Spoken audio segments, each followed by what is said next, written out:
آپ صلی اللہ علیہ وسلم نے ارشاد فرمایا کہ تنکح المرأة لأربع لمالها ولجمالها ولحسبها ولدينها فاظفر بذات الدين تربت يداك۔ آپ صلی اللہ علیہ وسلم نے ارشاد فرمایا کہ عورت سے نکاح کیا جاتا ہے یا اس کے مال دولت کی وجہ سے، یا اس کی خوبصورتی کی وجہ سے، یا اس کے حسب اور نسب کی وجہ سے، یا اس کے اخلاق اور کردار کی وجہ سے۔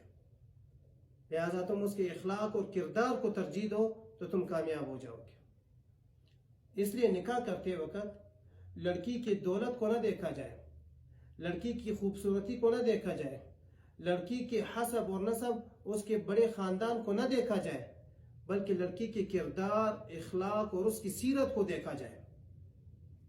حضرت عمر رضی اللہ تعالیٰ عنہ نے اپنے بیٹے عاصم کا نکاح کسی دولت مند خاتون سے نہیں کیا، کسی بڑے حسب نسب والے خاندان والی عورت سے نہیں کیا، کسی خوبصورت لڑکی سے نہیں کیا، بلکہ غریب لڑکی سے کیا جس کے دل میں اللہ کا خوف تھا اور جس کے اخلاق اچھے تھے۔ ابن جوزی رحمۃ اللہ علیہ نے صفت الصفوہ میں ایک واقعہ نقل کیا ہے کہ ایک مرتبہ حضرت عمر رضی اللہ تعالیٰ عنہ گلی میں گشت کر رہے تھے، ایک جگہ سے گزر ہوا تو ایک والدہ اپنی بیٹی سے کہتی ہے کہ تم اس دودھ میں پانی ملا دو۔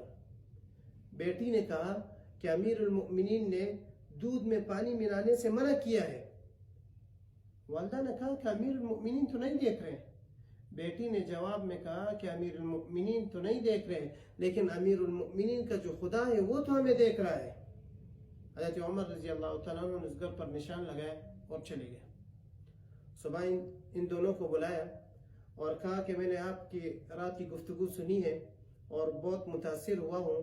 اگر آپ راضی ہیں اور آپ کی بیٹی راضی ہے تو میں چاہتا ہوں کہ میں اپنے بیٹے عاصم کا نکاح آپ کی اس بیٹی سے کروا دوں۔ تو چونکہ وہ دونوں راضی تھے تو انہوں نے اپنے بیٹے عاصم کا نکاح اس لڑکی سے کروا دیا۔ پھر ان سے ایک بیٹی پیدا ہوئی اور اس بیٹی سے ایک بیٹا پیدا ہوا جو نیک صالح حکمران بنا، جس کا نام عمر بن عبدالعزیز رحمۃ اللہ علیہ ہے۔ تو عمر رضی اللہ تعالیٰ عنہ 22 لاکھ مربع میل کے بادشاہ تھے۔